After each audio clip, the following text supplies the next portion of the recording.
नव सरस्वती स्मृति प्रतिष्ठान तृतीय वार्षिक उत्सव और सारस्वत बंधु मिलन तथा संवर्धना पर्व 2025 निश्चिंतकोइल अग्रणी शिक्षानुष्ठान एक्सलेंट कोचिंग सेंटर परिसर में एक पवित्र परिवेश मध्य अनुष्ठित हो जाइछि। प्रथमे अतिथि माने महाप्रभु श्री जगन्नाथ प्रतिमूर्ति रे धूप पुष्प अर्पण करिबा परे भक्ति संगीत परिवेशन करा जाई सभा कार्य आरंभ करा जायतिला। अनुष्ठान सभापति उत्कल ज्योति रघुनाथ महांती सभापतित्व करथिबा बेले मुख्य अतिथि भावे कलिंगरत्न ब्रह्मानंद महांती, मुख्य वक्ता भावे कविरत्न सुरेन्द्र महापात्र, सम्मानित अतिथि भावे अध्यापक स्वाधीनानंद परिडा, द्वितीय भंज साहित्य संस्कृति परिषद संपादक गौतम चरण जेना योगदान करी वक्तव्य प्रदान करथिले। मुख्य अतिथि तथा अन्यान्य अतिथि माने समाज रे पितामाता को सम्मान प्रदान करिबा एवं समानकर उपदेश ग्रहण करिबा पई उपस्थित छात्र छात्री मानकु परामर्श देथिले। एही उत्सव रे आध्यात्मिक क्षेत्र में पारदर्शिता अर्जन करिथिबा विशिष्ट व्यक्ति मानकु उत्तरीय मानपत्र पुष्पगुच्छ पूर्वक संवर्धित करा जायतिला। प्राक्तन अध्यक्ष दीनबंधु राउत, महिमा धर्म गवेषक तथा शिक्षाविद डॉक्टर एकादशी प्रधान, विशिष्ट शिशु साहित्यिक तथा अरविंद श्रीमांक अनुगामी श्रीजुक्त श्यामसुंदर लेंका तथा विशिष्ट जगन्नाथ संस्कृति श्री अच्युतानंद महापुरुषंक वाणी प्रचारक ठाकुर अभिराम परमहंसंक अनुगामी हरिकृष्ण नायक प्रमुख एही उत्सव में संवर्धित होइतिले। अनुष्ठान उपदेष्टा कवि सचिदानंद मिश्र स्वागत भाषण और अतिथि परिचय प्रदान करथिले। संपादक क्षीरोद कुमार दास वार्षिक विवरणी पाठ करथिबा बेले अनुष्ठान जुग्म संपादक निरंजन साहू, सह संपादक प्रभाकर दास, संयोजक तथा एक्सलेंट कोचिंग सेंटर निर्देशक देवेंद्र कुमार लेंका, सभ्य चंद्रभानु बेहरा, विक्रम केशरी नाथ, जगबंधु दास, अमूल्य खड़ई, मनोज कुमार महापात्र, समीर केशरी स्वाई प्रमुख जोग देथिले। कवि प्रफुल्ल कुमार सिंह, केदारनाथ साहू स्वरचित कविता पाठ करथिले। सांबादिक सुरेंद्रनाथ राउत, स्तंभकार विवेकानंद दास, समाजसेवी तथा सांबादिक विजय कुंवर सभा कार्य सहयोग करथिले। शेष में उपसभापति देवप्रसाद कर धन्यवाद ज्ञापन करथिले। नव सरस्वती प्रतिष्ठान जो वार्षिक उत्सव प्रथम समस्त को कृतज्ञता जनाऊँगी। एथि कहबी जाओ ये जो निरा कार्यक्रम से विशेष भाव में आह्लादित। बहुत जगार संबर्धना पाई, शताधिक संबर्धना पाई, किंतु मु आज देखिली वैकुंठनाथ ब्रह्मचारी संसद एवं आमर जटाधारी आश्रम पूज्य बाबा जो सम्मान पाई ताठारु ये एक भिन्न स्वादर संबर्धना पाई। से ये अनुष्ठान समस्त कर्मकर्ता विशेष भाव में उत्कल ज्योति रघुनाथ महांती मु मोर अंतर श्रद्धा सम्मान जनाऊँगी। से जो आध्यात्मिक दिगंत रे उपनीत होई एवं आमर मु जने आध्यात्मिकवादी भाव जो संबर्धना देइछन्ती मु भावुची गोटे नियारा परंपरा एवं पिला मानक पई जो ये आयोजन पिता माता को जो सम्मान दवा ता समाज पई गोटे उल्लेखनीय अवदान। पिला माने बापा मां को अणदेखा करुचंती। एइथि मु कहबी बापा मां मानकर दोष बेसी, कारण पिला माने ठीक बाटरे जेतेबेले पथभ्रष्ट होउचंती बापा मांकर तागिद रहउनी। आज रघुनाथ महांती तांकर बापा मां को किपर सम्मान दउचंती समाज या शिखिबा कथा एवं पिला माने सेथिरे उद्बुद्ध हेबा उचित। ए नव सरस्वती स्मृति प्रतिष्ठान वार्षिक उत्सव मत मणिपुर स्थित रघुनाथ जी मंदिर पाखर संबर्धना उत्सव डक बहुत कृतज्ञ।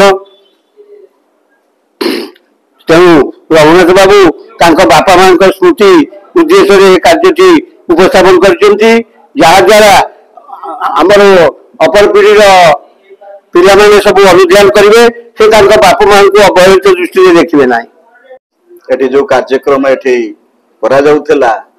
ताहा समाज को निश्चित भाव में प्रभावित करिवो ए आशा मोर रही। विशेष करी आमर पिला माने तांको घरे तांकर पिता एवं माता को ठीक भाव में सम्मान दियंतु, तांकर उपदेश ग्रहण करंतु, तांको कथा मानंतु एवं परवर्ती समय भल मनीष निश्चित भाव में हो पारे। कहीं पिता माता को छाड़िकी किसी हो पार ना, कहीं से पथ प्रदर्शक मोट पर से जन्मदाता। तेणु जन्मदाता जनक एवं जननी आंकु छाड़िकी केवे हेले आम माने समाज रे तिष्टि पारिबा नाही। तेणु नव सरस्वती स्मृति प्रतिष्ठान रो सृष्टि एवं समाज को यह निश्चित भाव में दिग्दर्शन दब एवं ये अनुष्ठान निश्चित भाव में समस्त सहयोग ये अनुष्ठान आगेब। ये समस्त जो माने उपस्थित अच्छा जो माने मो सहित जड़ित अनुष्ठान सहित जड़ित समस्ते निश्चित भाव में ये अनुष्ठान को आगे नेबाई सहयोग करेंगे ये आशा मु रखी। एटी आम जो माने समस्ते अच्छे समस्ते समस्त सहयोग मु निश्चित कामना करी ए अंचल दीपस्तंभ हो पार ये आशा मु रखी। एवं मु एकुटिया करि नाही मो कर्ता शुभेच्छु उपदेष्टा एवं समाज रे प्रतिष्ठित व्यक्ति एवं सामग्रिक भाव रे समाज रे रहउथिबा समस्ते निश्चित भाव में अनुष्ठान को आशीर्वाद करिए बोली मोर आशा रही। एवं अनुष्ठान ईश्वर दयारु कहीं मोर पिता रामचंद्र को श्री रघुनाथ को सब पूजा करुले यहीपरि भाव में नहीं आम परिवार को नहीं समाज को नहीं समाज को इष्ट प्रणाम जनई मु समस्त आशीर्वाद कामना करी सहयोग कामना करी रहुची। जय हिंद आपण मान को समस्त को नमस्कार। आज जो कार्यक्रम अति प्रशंसनीय आपको मन आज आत्मसंतोष जे बापा माँ श्रुति रक्षा सहित पिला मान को जड़ाऊँ तमें मैंने भी तो बापा माँ मान श्रुति रक्षा कर बापा माँ सेवा कर कार्यक्रम आज नव सरस्वती श्रुति प्रतिष्ठान तरफ आयोजन कर बहु युवक युवती मान एकाठी कर समस्त आसी आज दिन लोक पिला जाना दरकार जे बापा माँ सेवा करने दरकार पूज्य पूजा को सम्मान देवा दरकार। कोइली बाजार रो ए जो एक्सलेंट कोचिंग सेंटर रे नव सरस्वती स्मृति प्रतिष्ठान तरफ तार तृतीय वार्षिक उत्सव अवसर रे जो कार्यक्रम सारस्वत समारोह करागला यह निश्चित भाव में अभिनंदनीय। यार जे प्रतिष्ठाता सभापति श्रीयुक्त रघुनाथ महांती जे मोर होचंती शिक्षा गुरु तांको प्रचेष्टा रे विशेष करी बापा माँ मानकर जो आशीर्वाद जो करुणार बल रे तार संतान माने केमती आगे जाइकी प्रतिष्ठित भावे से जो परंपरा सब धीरे धीरे लोप पाई जाउची ताकू उज्जीवित कर रखिया पई ये शिक्षा प्रतिष्ठान रे ये श्रद्धालु श्रद्धेय पिला मानक उद्देश्य रे याकू एक महान वार्ता दवा पई यार आयोजन हेची। विशेष भाव में ये कार्यक्रम जो विशिष्ट व्यक्ति माने बरपुत्र माने आसीचंदी एवं जहां सब आध्यात्मिक क्षेत्र में तांकर पारदर्शिता पई तांकु संवर्धित करा जायची ये एक अभिनव प्रयास जार कर्मकर्ता एवं सभापति ये प्रतिष्ठान जो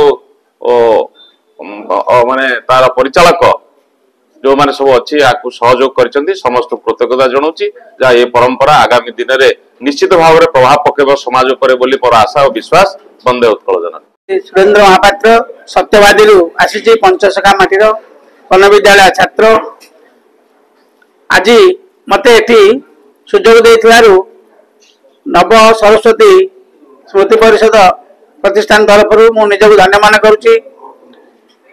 न चिरं धन जौवनं न चिरं राज संपदं न चिरं कीर्तियस्य सजीवती। तो आज ये जो जश कीर्ति से आज बंची रहे से अमर अच्छा नव सरस्वती बापा माँ आमर संपादक प्रतिष्ठाता संपादक रघुनाथ महांती ये प्रचेषा धन्यवाद दूची एवं आज उत्तर पीढ़ी ये हूँ सुंदर प्रयास गोटे सृष्टि कर समस्त कर्मकर्ता सहयोग एवं आज सामाजिक भाई आरंभ कर समस्त सहयोग को मु बोली पारिनी आ मंचासीन आम अतिथि एवं कर्मकर्ता आम कलिंग रत्न ब्रह्मानंद भाई को जो अवदान विभिन्न ओडिशा विभिन्न क्षेत्र में से आज पूज्य पूजार उपासक हिसाब से आमको आज प्रेरणा दौरान तेणु समस्त को धन्यवाद दूची। आज पूर्ण पवित्र ତିଥିରେ ଏବଂ ସରସ୍ୱତୀ ପୂଜା ଆଉ ଆଜି ହେଉଛି ଯୋଉ ଷଷ୍ଠୀ ଏବଂ କାଲି ପୁଣି ମାଘ ସପ୍ତମୀ ଅଛି। ଏ ସୁନ୍ଦର ଦିବସରେ ତାଙ୍କର ଏ ଅନୁଷ୍ଠାନ ଯୋଉ କରିଛି ତାଙ୍କୁ ସମସ୍ତଙ୍କୁ ଧନ୍ୟବାଦ ଦେଇକରି ମୋର ବକ୍ତବ୍ୟ ଶେଷ କରୁଛି। ନିଶ୍ଚିନ୍ତ କୋଇଲରୁ ବିଜୟ କୁଆଁରଙ୍କ ରିପୋର୍ଟ ନିର୍ମାଣ ଲାଇଭ।